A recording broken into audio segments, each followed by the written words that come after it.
Muito boa noite, bem-vindos ao Data Vénia. Hoje mais um convidado, mais um tema. O tema esse é Estratégia Nacional contra a Anticorrupção. Para isso, Paulo Ferrinho convida o Dr. Paulo Moraes. Paulo, mais uma vez, muito bem-vindo aqui ao Data Vénia. Bem-vindo, Dr. Paulo Moraes, é um gosto tê-lo aqui no nosso estúdio. Paulo, este tema, a Estratégia Nacional contra a Corrupção ou Anticorrupção, é isso que está na mesa, certo? Obrigado, Paulo. Mais um Data Vénia, o 32º programa desta quarta temporada. E hoje trazemos um tema que é a Estratégia Nacional Anticorrupção 2020-2024, recentemente aprovada numa resolução do Conselho de Ministros. Como convidado trazemos o Dr. Paulo Teixeira de Moraes, é professor universitário, ex-vice-presidente da Câmara Municipal do Porto, presidente da Associação Cívica, da Frente Cívica e ainda também ex-candidato a presidente Presidente da República. Como base jurídica trazemos, antes de passar a conversa com o Dr. Paulo, trazemos a resolução do Conselho de Ministros, número 37/2021, de 6 de abril, para se os telespectadores quiserem consultar e acompanhar depois a nossa conversa. Também é necessário consultarem o Código Penal, que é o Decreto-Lei 48/95, a Convenção das Nações Unidas contra a Corrupção, que está aprovada na Resolução da Assembleia da República 47/2007, a Convenção Penal sobre a Corrupção do Conselho da Europa, também é importante consultarem, que é a Resolução da Assembleia da República 68/2001, a lei que implementa o Gabinete de Reparação de Ativos, que é a Lei 45/2001, as medidas de combate à corrupção e crime económico e financeiro, que é a Lei 36/94, as medidas de combate ao branqueamento de capitais, a Lei 83/2017, entre outras, que é uma multiplicidade de leis atrás de leis que é preciso, tanto que um dos principais objetivos desta própria resolução do Conselho de Ministros é codificar todas as leis dispersas, começa logo por aí. Basicamente, para que os nossos telespectadores possam acompanhar, a corrupção é um crime de poder que visa mercantilizar do cargo. Esta palavra mercantilizar foi muitas vezes ouvida agora na comunicação social por fruto de um processo, que é o processo Marquês. O que é mercantilizar? É vender o próprio cargo de poder para conseguir depois ter uma oferta ou uma recompensa relativamente a esse mercantilizar do cargo, a esse poder que tem no exercício de determinada atividade. Está tipificada no Código Penal, dos artigos 72 a 74b, como, por exemplo, recebimento indevido de vantagem, corrupção, peculato, tráfico de influências, participação económica em negócio, abuso de poder, concussão. A corrupção é um sentido lato, inclui muitos outros crimes que estão aqui atinentes e estão no Código Penal e em legislação avulsa. A corrupção pode ter uma manifestação ativa ou passiva, e também pode ser para o ato lícito e ato lícito. Isto é, vamos depois decompor estes termos com o Dr. Paulo Moraes. Existe a aplicação no setor privado também e para o fenómeno desportivo, entre outras circunstâncias, como por exemplo a da saúde pública também existe, que mina a confiança no Estado e nas instituições, sendo responsáveis por enormes perdas económicas. É extraordinariamente difícil o seu combate e a sua investigação por existir ganhos efetivos tanto para o corruptor ativo como para o corruptor passivo, é chamada técnica win-win, que ambos saem a ganhar. Existem pactos de silêncio que são normalmente conhecidos como omertá, que pelo menos leva a que as pessoas que estão envolvidas na corrupção não queiram divulgá-las, nem queiram quebrar esse silêncio, porque têm uma vantagem relativamente a essas atividades, e recorre a formas complexas de governance e, sobretudo, assessores jurídicos. O último artigo do Dr. Paulo Moraes no Correio da Manhã fala sobre a questão dos advogados, já vamos falar um pouco sobre isso. Movimenta milhões de dinheiro todos os anos. Sobre a estratégia, rapidamente para passar a palavra, sobretudo visa a harmonização legal, a codificação da legislação dispersa, aponta como a educação como um fator importante para o combate à corrupção, reforça o mecanismo de transparência do governo aberto, procura o envolvimento do setor privado e das grandes empresas, reforça reforça o número de juízes no Tribunal Central da Investigação Criminal, aumenta os crimes de direito, aumenta única forma de ultrapassar determinados crimes através do direito premial, isto é, através da negociação de penas relativa com os delatores, entre aspas, não é? Com os denunciantes, e aumenta também a uniformização da prescrição, por exemplo, vamos falar, a prescrição, por exemplo, do abuso de poder no Código Penal até 15 anos e na lei para os cargos políticos é só de 5 anos, portanto, por ser uma lei especial e não está configurado no próprio Código Penal.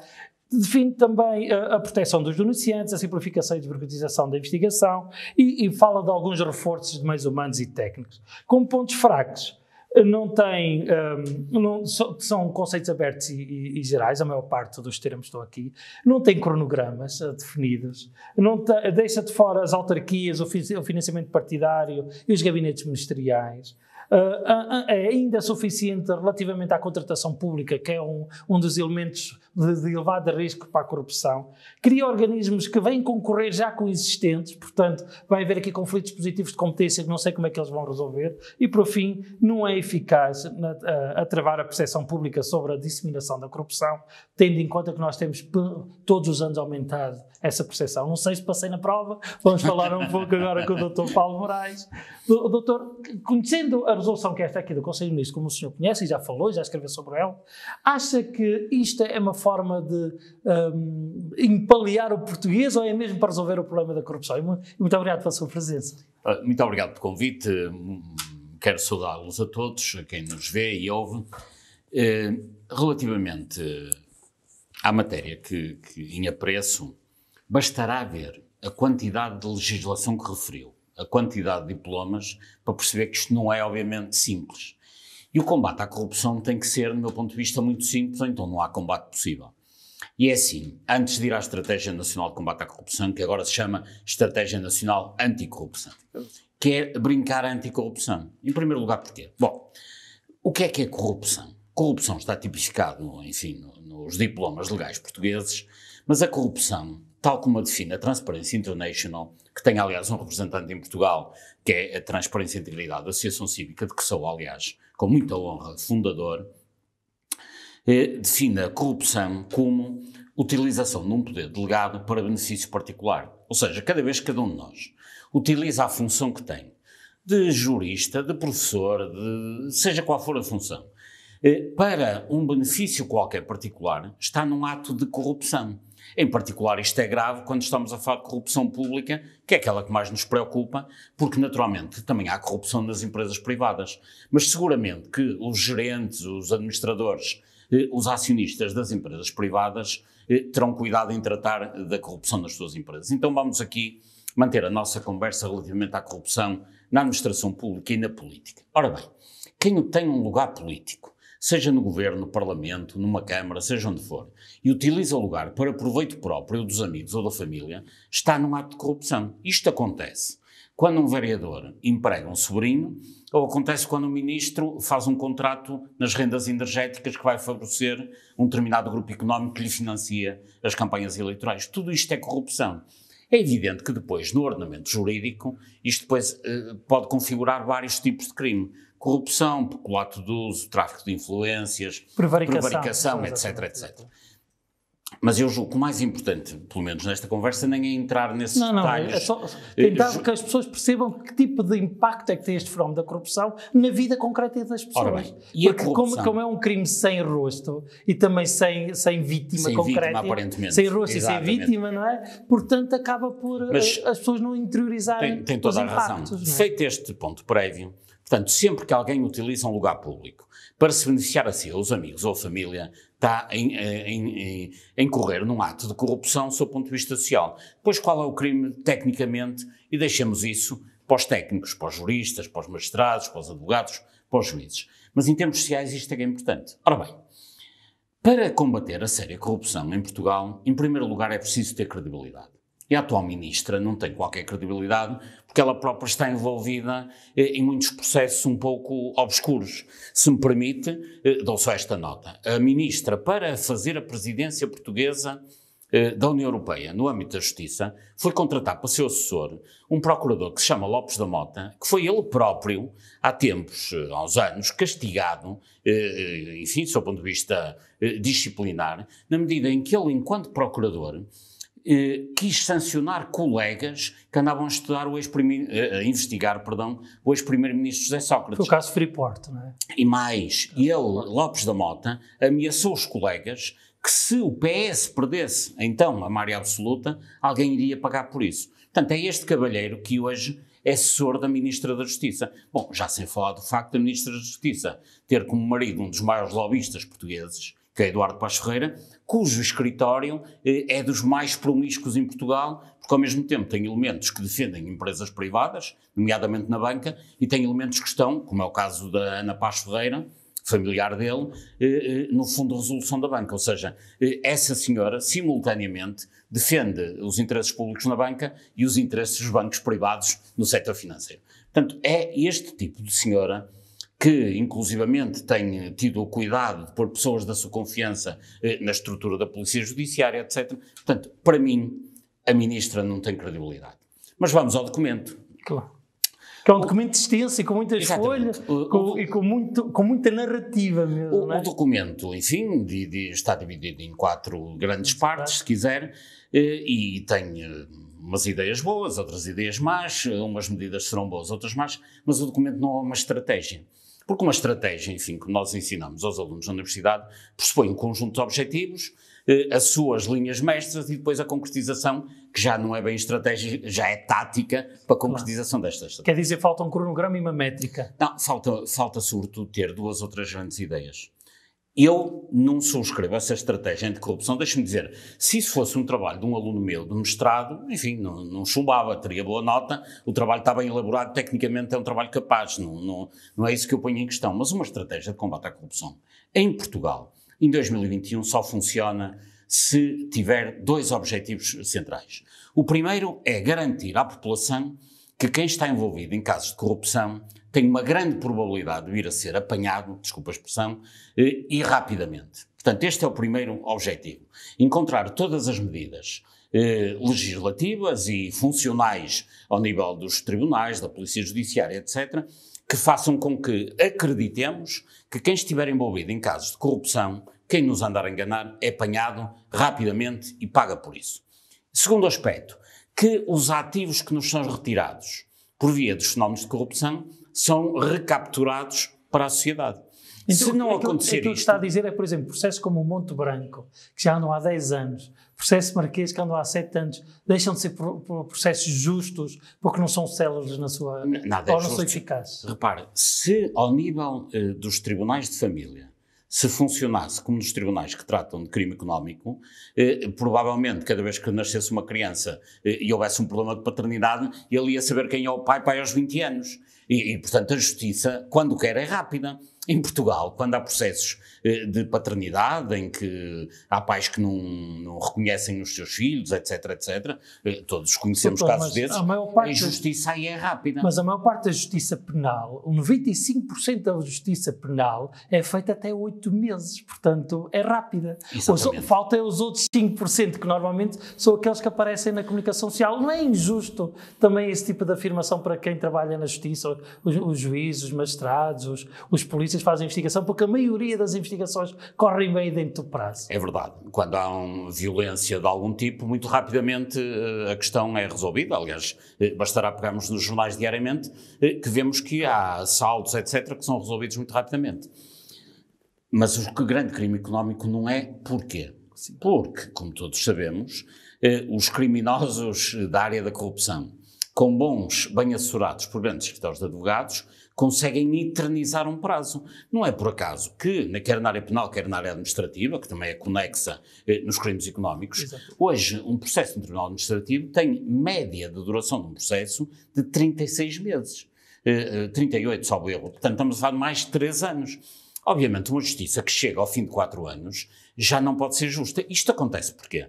É evidente que acontece, e quem tem a culpa verdadeiramente não são nem os investigadores, nem os magistrados, a culpa é de quem estrutura o processo e quem estrutura a arquitetura de todo este modelo. E o que acontece hoje como alguns que nos veem sabem, é que quem tiver os advogados mais habilidosos consegue que cada diligência dê origem a novo prazo. Então o problema não está nas leis. Tem nas malhas, alguns buracos que a lei possa ter, para que, buracos no sentido de algumas garantias de defesa dos próprios arguidos. Não, está na legislação do processo penal. Acha que a legislação penal é muito garantística para os arguidos, sobretudo no processo, sim.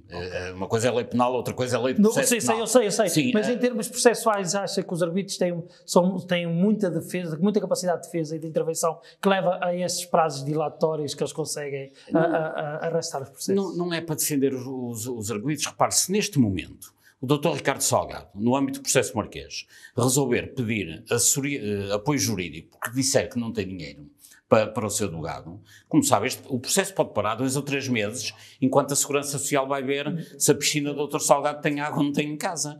É importante que as pessoas percebam, é que as manobras dilatórias que os advogados utilizam não são ilegais, são legais. Se, dou este caso muito concreto, se o Dr. Ricardo Salgado decidir pedir apoio jurídico e disser que não tem dinheiro para pagar o advogado, porque não tem bens, enquanto a Segurança Social vai ver onde é a casa dele, o que é que se passa, etc., todo o processo pode estar suspenso 2 meses. Isto acontece com inúmeros processos. Obviamente que os advogados mais habilidosos, conhecedores de todas estas maningâncias, peço desculpa da expressão, essa trama jurídica, não é essa trama, conseguem adiar qualquer processo. Portanto, o que é que eu acho que é necessário? É que haja legislação rápida que diga que tem a ver prazos perentórios. Ou seja, da mesma maneira, eu na minha universidade, o ano letivo 2020-2021 acaba a 31 de dezembro de 2021. Aconteça o que acontecer, quem passou, passou, quem chumbou, chumbou, quem recorreu, recorreu, mas no dia 31 de dezembro acabou o ano letivo. Tem que haver esta lógica nos tribunais, ou seja, os prazos têm que ser perentórios, ponto número 1, e além disso, os recursos têm que deixar de ter efeitos suspensivos.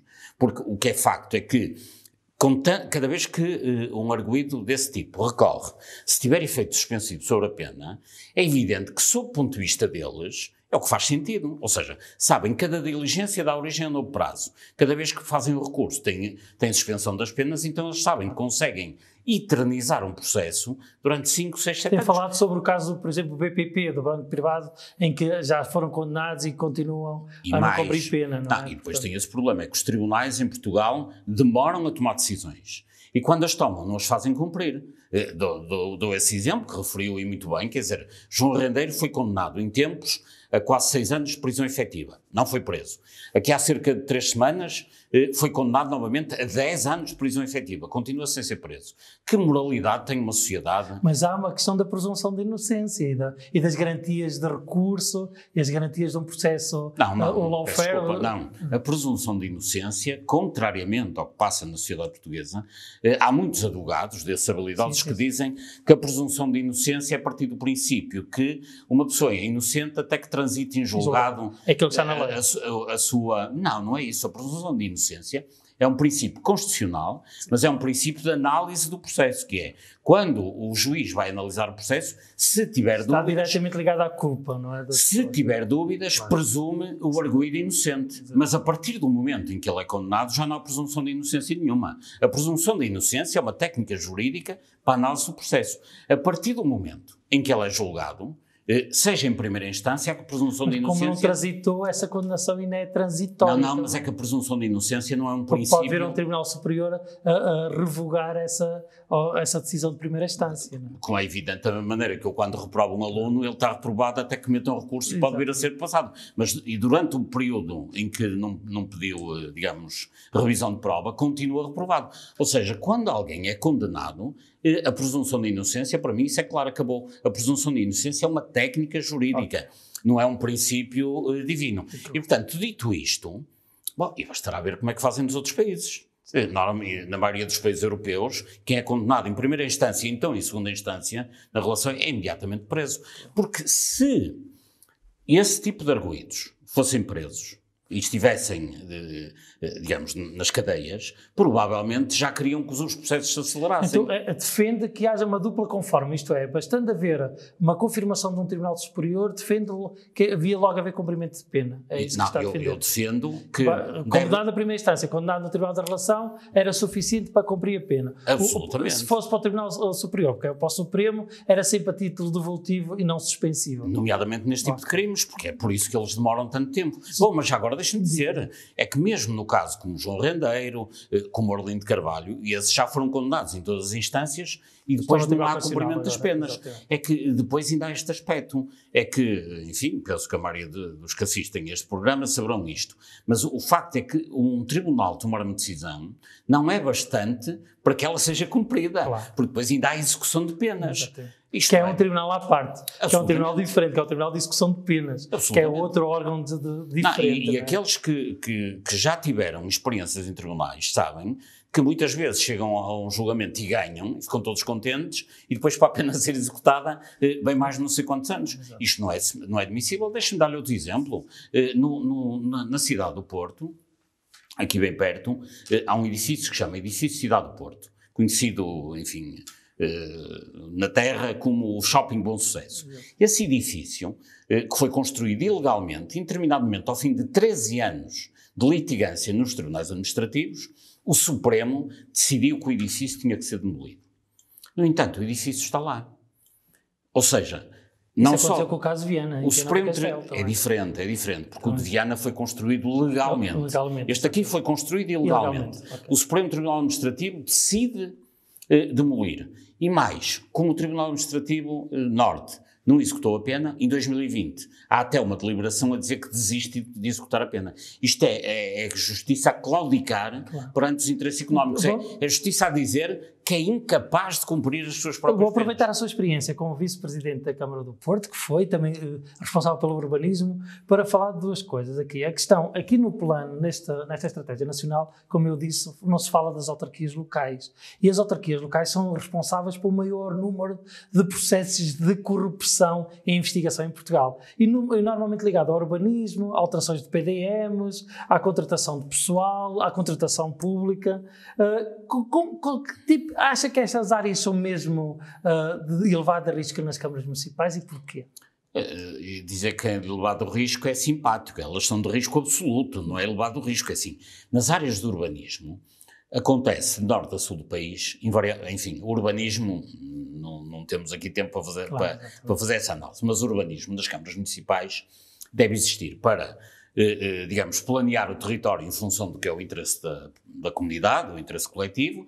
Depois há a gestão urbanística, que é licenciar em função do que está no plano, e finalmente deve haver uma fiscalização. Já fizemos um data vénia sobre urbanismo, com o arquiteto da Câmara Municipal de Penafiel. Muito bem. Já falámos sobre essa questão. E, portanto, ao nível do planeamento, sim, se eu tiver um determinado terreno em que é de reserva agrícola ou de reserva ecológica, onde não se pode construir nada, e através de uma operação urbanística houver ou uma licença ou um alvará de loteamento que permita fazer ali um prédio de 10 andares, quer dizer que um terreno que valia 500 mil passa a valer 5 milhões, valoriza 6, 7 vezes.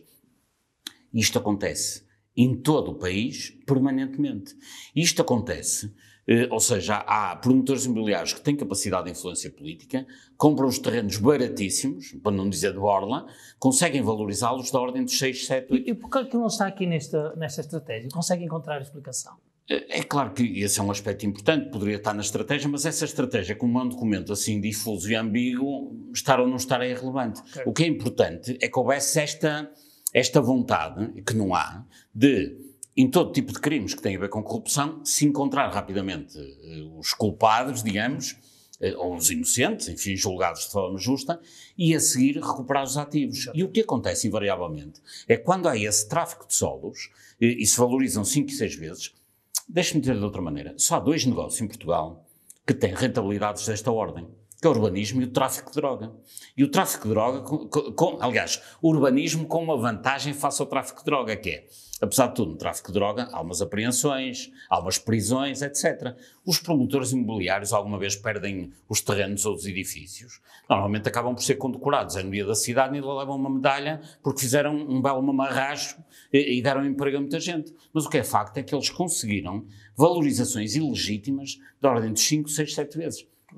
E, portanto, o urbanismo devia ser uma área de grande sensibilidade e de grande investigação e, enfim, com as acusações adequadas, só como é também evidente, nós ouvimos falar do caso da Alfena de Valongo, do caso da Quinta do Ambrósio em Gondomar com Valentim Loureiro, do caso do Alvor, do Vale do Galante na Figueira da Foz, enfim, são tantos casos pelo país todo, em que invariavelmente promotores imobiliários que financiam partidos políticos conseguem fazer o que lhes apetece. Doutor, tinha que haver intervenção, estando na estratégia ou sem estar na estratégia. O tempo voa, eu não queria deixar de focar também que no anterior convidado foi o engenheiro José Sócrates, que veio cá falar sobre o Estatuto de Arguido, e falou também do caso Marquês e daquele que está envolvido, e ele tem uma narrativa muito própria. Também sei que o doutor tem feito conferências sobre também o caso Marquês. Eu agora queria um pouco desafiá-lo a fazer o contraponto daquilo que ele diz José Sócrates relativamente a que é um processo de lawfare, que é de perseguição pessoal, que não há prova, que aquilo está tudo enganado, que é o Ministério Público a fazer política através da justiça. Considera mesmo que este processo é uma perseguição política a um ex-primeiro-ministro? Bom, o processo propriamente dito, enfim, não posso falar de detalhes, apesar de conhecer o processo, já li inclusivamente muitos artigos sobre o assunto e até livros, mas... É que é um caso paradigmático de corrupção, não é? Que envolve muitos atores e importantes em José Portugal, Sócrates, enfim, será o tribunal a dizer se ele é culpado ou se é inocente. Claro. Não serei eu quero... Não, a sua percepção, eu quero que ele tenha um julgamento justo. Mas independentemente do que o tribunal venha a decidir, e eu digo aqui sem qualquer problema, José Sócrates foi um governante corrupto. E não tenho qualquer reticência em dizer isto claramente por vários aspectos. Em primeiro lugar, foi José Sócrates que fez as parcerias privadas rodoviárias, garantindo rentabilidades, taxas internas de rentabilidade aos investidores de ordem de 13, 14, 15% e mais. Portanto, foram negócios ruinosos que José Sócrates sancionou enquanto governante. É claro que ele não fez sozinho, teve cúmplices. Os governantes estavam com ele e os parlamentares que aprovaram a legislação do Parlamento. Foi José Sócrates que nacionalizou o BPN, o que provocou um dano nas finanças públicas até 2021, da ordem dos 7 ou 8 mil milhões de euros. Mas relativamente ao caso Marquês, deixe-me só dar a seguinte nota. José Sócrates disse, a quem quis ouvir, em várias entrevistas, que viveu durante muito tempo de empréstimos de um amigo, Carlos Santos Silva. Disse isso no meu programa. Muito bem. Viveu à custa de um amigo. Mas atenção que não era um amigo qualquer. Não era um amigo que ele tinha de infância, não sei se tinha de infância. Era um amigo que era administrador do Grupo Lena, que foi um grupo que no tempo de José Sócrates passou de um pequeno grupo regional em Leiria para maior fornecedor do Estado português. Ou seja, enquanto José Sócrates foi primeiro-ministro, José Sócrates transformou aquele grupo no maior fornecedor do Estado português. E foi exatamente um administrador desse grupo, que depois lhe financiou a vida depois dele ser do governo. Portanto, isto é inconcebível, quer dizer, isto não é uma questão de que em política o parece ou a mulher de César, não basta ser, era preciso parecê-lo. Não faz sentido José Sócrates ter recebido tanto dinheiro. Não foi um amigo que lhe emprestou 10 mil euros, não é disso, estamos a falar de milhões. E, portanto, há um amigo que transfere milhões para as contas de José Sócrates ou para a esfera privada de José Sócrates, depois de ter estado a trabalhar no grupo que Sócrates, enquanto primeiro-ministro, transformou no maior fornecedor do Estado português. Doutor, aqui há várias questões aqui que são colocadas nesta estratégia, também gostava de ouvi-lo. Por exemplo, fala-se que o órgão de polícia criminal responsável é a Polícia Judiciária com competência reservada. Mas há aqui uma contradição do reforço de meios, instrumentos e software, também da questão das perícias, também se fala aqui muito. E depois verificamos que no caso Marquês, a Polícia Judiciária foi afastada da investigação a esse processo, sendo o órgão de polícia criminal, afastada nesse caso, não foi delegada à competência. Não acha que é uma contradição e depois aquilo que se defende no papel e depois aquilo que se faz na vida prática? Sim, o processo Marquês, enfim, vamos ver, eu imagino que terá sido bem instruído, Neste momento estamos num impasse porque o Ministério Público irá recorrer, mas eu não tenho dúvidas que a investigação foi bem conduzida, que a acusação foi bem proferida e nos aspectos técnicos nem conheço nem tenho capacidade técnica para avaliar.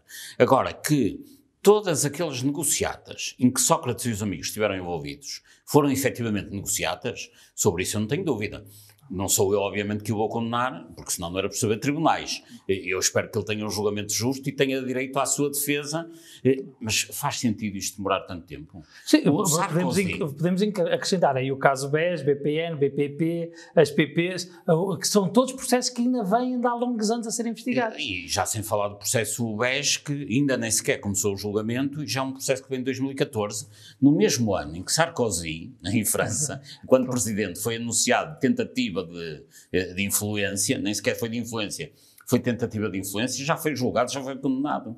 É evidente que a justiça que chega ao fim de tanto tempo não é justa, até porque depois há aqui uma grande dificuldade. Deixe-me voltar ao caso BES. Os procuradores, no caso BES, requerem a devolução ao Estado, por parte de Ricardo Salgado e dos seus cúmplices. Recordo, Ricardo Salgado e os cúmplices estão associados, estão indiciados por corrupção e associação criminosa. Ora bem, estes cavalheiros que estão indiciados por estes crimes devem, no entender dos procuradores, devolver ao Estado português 12 mil milhões de euros. Ora bem, como é que é possível, ao fim de tantos anos, devolver 12 mil milhões de euros? Já ninguém acredita que seja possível essa devolução, porque o BES já desapareceu há 7 anos atrás. Quando o julgamento acabar daqui a 2 anos, terão passado 9 ou 10, como é que se encontram os ativos? Claro. E é por isso que depois é este absurdo. Para mim o absurdo é uma acusação em que se pede a devolução de 12 mil milhões de euros e os últimos dados sobre recuperação de ativos que temos publicados, são 2019, foram 29 milhões. 29 milhões de um lado, 12 mil milhões, isto não chega a 0,1%. Claro. Para mim que sou matemático e peço às pessoas que façam... Mas todos os anos, tanto o Gabinete de Recuperação de Ativos, que funciona junto à Polícia Judiciária, como a Unidade de Informação Financeira, que também funciona junto à Polícia Judiciária, aumenta a sua capacidade de retenção e de apreensão dessas quantias. Continua a ser pouco relativamente... São verbas ridículas, são verbas ridículas. Assim, aquilo que nós recuperamos em Portugal, em termos de recuperação de ativos, é normalmente em crimes de outras características, enfim, donos de base de alterno e situações dessas, em que se vão, digamos, recuperando uns Ferraris e uns Jaguars de vez em quando. Mas é ridículo face à dimensão dos crimes económicos que nós temos. É assim, nós, todos os anos, no Orçamento de Estado, temos despesas extraordinárias da ordem de 18, 9% do orçamento. Parte das quais, uma parte significativa, é para pagar questões de corrupção. As pessoas sabem qual é hoje o maior devedor do Estado português. Não é nem a CP, nem as infraestruturas de Portugal, não tem nada a ver com nem hospitais, nem nada. O maior devedor, para quem nós pagamos impostos diariamente, para depois o Estado ir emprestar, é uma empresa chamada Parvaloren, que é o Bad Bank, o banco mau que derivou do BPN. Ou seja, o BPN foi nacionalizado em 2008. Os ativos tóxicos foram colocados na Parvaloren, nesse banco. Para pagar esses prejuízos, o Estado anda até hoje a emprestar dinheiro à Parvaloren, que é, como digo, o maior devedor do Estado português. Ou seja, as pessoas pagam impostos antes de ir para os hospitais, para as estradas, para as autoestradas, para a saúde, para a educação, seja para o que for, vai para a Parvaloren para pagar uma bigarice que foi consolidada por Sócrates em 2008. Soutor, estamos praticamente a terminar e queria respostas mais breves. Há algumas coisas que eu gostava mesmo de ouvir a sua opinião, que é enriquecimento ilícito, sim ou não? É o artigo 20 da Convenção da ONU contra a Corrupção, que Portugal ratificou e, portanto, é obrigação, embora já tenha chumbado 2 vezes no Tribunal Constitucional. Enriquecimento ilícito, sim ou não? Concorda? Sim, claramente. Quem está na vida pública tem que explicar a sua vida patrimonial. Tem direito de reserva da sua vida íntima, com quem namora, os seus filhos, a vida familiar, mas a vida patrimonial, quem anda na vida pública, e não é só políticos. Eu acho que isto deve ser extensivo a todos que andam na vida pública, entre os quais eu, por exemplo. Outra pergunta, e acho que é bizarra e incompreensível, existe uma norma que é ISO 37001-2016, que é a certificação do Sistema de Gestão da Anticorrupção. Porquê que ela não é implementada no Estado? Sendo o Estado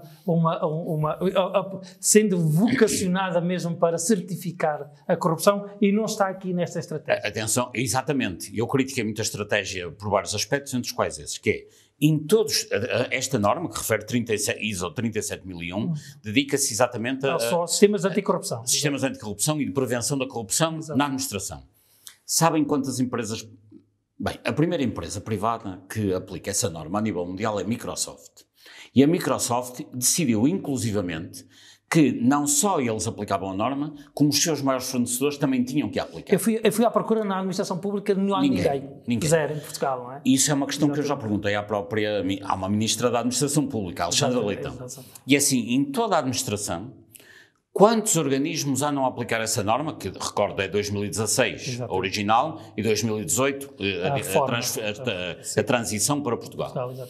Desde 2018, quantos é que aplicam a norma? Zero. Quantos é que estão a trabalhar no sentido de aplicar a norma? Zero também. Isto explica tudo, qual é a vontade de combater a corrupção. Aliás, do meu ponto de vista, vai haver eleições autárquicas. Quem quiser mostrar que quer transparência em termos da sua gestão autárquica, deve dizer que durante o próximo mandato vai implementar essa norma. É claro que isso é uma norma, e sendo uma norma até pioneira, não se implementa em 6 meses. Exato. Mas num mandato, em 4 anos, absolutamente. Sim. Outra pergunta rápida. A CRESAP é responsável pela escolha dos quadros superiores da administração pública. Tem havido muita confusão relativamente às escolhas, porque existem as nomeações, as chamadas designações, juridicamente chama-se designações em regime de substituição, de pessoas que o Dr. Paulo tem muito falado sobretudo ligadas ao Partido Socialista, ou familiares do Partido Socialista. Acha que a CRESAP faz sentido existir? Neste momento mais valia que acabasse. Quer dizer, a CRESAP, quando apareceu, foi para moralizar. Se o organismo moralizador está ele próprio desmoralizado, enfim, já não há nada a fazer. Última pergunta, que é a pergunta desconfortável que eu costumo brindar, sempre de uma forma muito simpática aos meus convidados. Se regressasse agora à Câmara do Porto, como presidente da autarquia da Câmara do Porto, e ele pedisse 5 medidas para o urbanismo, para aumentar a transparência, o combate à corrupção nesta área do urbanismo, qual eram as 5 medidas que tomava para moralizar ou dar maior capacidade de combate à corrupção numa Câmara Municipal? Que é assim, há muitos autarcas que foi o programa, pode ser que peguem algumas ideias para os próximos mandatos. A Câmara do Porto tem uma dimensão diferente, sim. Obviamente, da maioria das câmaras do país, dada a sua dimensão. Se fosse candidato à Câmara aqui de Paredes, que estamos de Paredes, se fosse candidato a uma 5 medidas para combater a corrupção no urbanismo. A primeira, claramente, era prometer e implementar a norma 37001 de combate à corrupção. Portanto, durante um mandato é perfeitamente possível. Essa era a primeira. A segunda tinha a ver com as questões do urbanismo, ou seja, criar um sistema de fiscalização aleatório, ou seja, chamado 4 olhos. Um sistema de fiscalização que permitisse fiscalizar qualquer edifício. E se não cumprisse as regras, teria que ser demolido ou então expropriado a custo zero para a autarquia, e isto é perfeitamente possível nos termos da lei. Terceiro aspecto, a questão dos bois, ou seja, tinha que se fazer uma análise. Não estou a falar da Câmara de Paredes em concreto, estou a falar em termos gerais. E perceber que todos aqueles que entraram, porque são bois partidários, vão ter uma competência qualquer, têm que ser realocados. O que não faz sentido é ter a gerir as condutas de águas pluviais alguém cuja grande competência é fazer comícios. Porque assim, nas juventudes há competências, fazer festas, fazer comícios, andar de megafone. Agora, não ponham essa gente a tratar das finanças. E, portanto, vou na terceira. E eu julgo que estas 3 resolveriam 90% dos problemas. E a informatização completa, e com os 4 olhos, que é uma técnica de contra a corrupção, que é obrigar várias pessoas a decidir para não concentrar o poder, eu não acho que isso devia ser... Isso é o aumento geral de transparência. Devia ser obrigatório. Há hoje baterias de indicadores, inclusive há um índice de transparência municipal, em cuja origem eu participei também, que permite que nós saibamos que haja uma bateria de indicadores que permitam aos cidadãos conhecer tudo sobre a vida de uma autarquia. Porque assim, quando nós falamos de câmaras como a do Porto de Lisboa ou até de Paredes, quer dizer que estamos a falar de gestão de orçamentos da ordem dos 1.000 euros por pessoa. Ou seja, provavelmente aqui em Paredes, no Porto, em Lisboa ou em qualquer lugar do país, em média, a Câmara gasta por nossa conta 1.000 euros. Quer dizer que uma família de 4 pessoas são 4.000 euros. E convém explicar de forma claríssima o que é que a Câmara faz com esse dinheiro. Eu acho que essa transparência é fundamental, saber, face ao investimento que nós temos em termos de impostos no município, que retorno é que temos. Quinta medida, já que fomos à quarta, é a gestão do espaço público de forma transparente. Todos têm direito a saber quando é que a sua rua vai ser pavimentada, quando é que as condutas de águas pluviais vão ser substituídas e toda a estrutura, como é que são as intervenções de urgência, ou seja, há sempre um pouco a ideia que, quando há problemas no espaço público, ou se resolvem ou por manifestações, porque caiu um muro e as pessoas vão para o meio da rua refilar e com razão, ou então por cunhas. Dá a ideia que aqueles que estão mais chegados à Câmara têm as ruas mais arranjadas do que os outros. Isto é válido para Lisboa, para Cascais, para todo o país. Claro. Portanto, tinha que haver um sistema claríssimo em que, em primeiro lugar, a gestão do espaço público tinha que ser muito melhor. Porque se cada um de nós gasta 1.000 euros em impostos municipais todos os anos, nem em impostos municipais, em dinheiro que vai para transferências para as autarquias, tem direito a ter um espaço público com jardins, parques infantis, boas ruas, bons acessos para deficientes, etc. E não tem, como nós sabemos, o espaço público é muito mal gerido. É claro que eu gostaria de ter um dia em Portugal, qualquer coisa como acontece, por exemplo, em Helsínquia, em que nós sabemos que daqui a 2 anos e 2 meses vai haver uma intervenção de substituição dos passeios na nossa rua. Já para não falar do Facebook da Câmara de Copenhaga, que na abertura diz: se vir um buraco na rua, avise-nos com urgência. Já não digo para chegarmos aí, mas pelo menos que tivéssemos a noção que o facto de vivermos numa aldeia longe do Passos do município, ou vivermos no centro, que temos todos direito à mesma qualidade de vida. E se isso ficar transparente, isso será realmente também uma grande medida de combate à corrupção. Obrigado, Soutor. O nosso tempo chegou ao fim. Foi uma ótima conversa. Espero que tenhamos, de alguma forma, contribuído para elucidar algumas dúvidas que os nossos telespectadores têm e, sobretudo, também criar competências de serem mais críticos com a intervenção pública, isto é, monitorizarem mais, acompanharem mais os nossos representantes, aqueles que nós elegemos, para que a democracia também só se faz com a nossa intervenção na exigência, para que as pessoas tenham um comportamento de lisura e de unidade no exercício de um cargo que é nosso, que são os nossos representantes. Não sei se quer deixar a última palavra para todos os nossos telespectadores. Pegava nas suas palavras, que é: quem exerce um cargo público é mandatário do poder popular. O poder não lhe pertence, está a exercê-lo com mandato.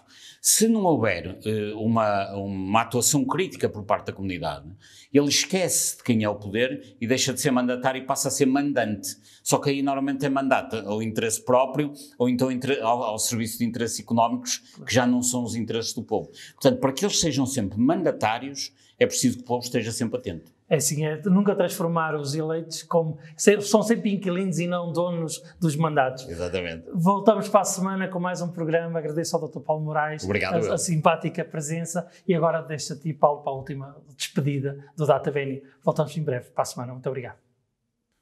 Mais uma vez, muito obrigado, Dr. Paulo Moraes, por estar aqui connosco no Novo Canal. Obrigado, Paulo Ferrinho, por mais um excelente programa. Quanto a si, já sabe, pode ver e rever todos os nossos programas na nossa plataforma novonoticias.pt.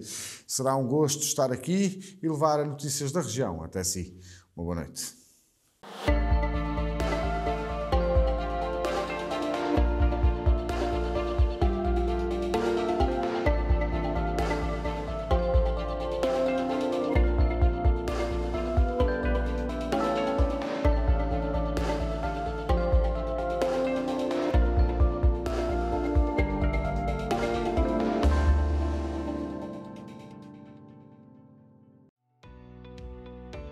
Novo Canal. Sempre novo, sempre seu.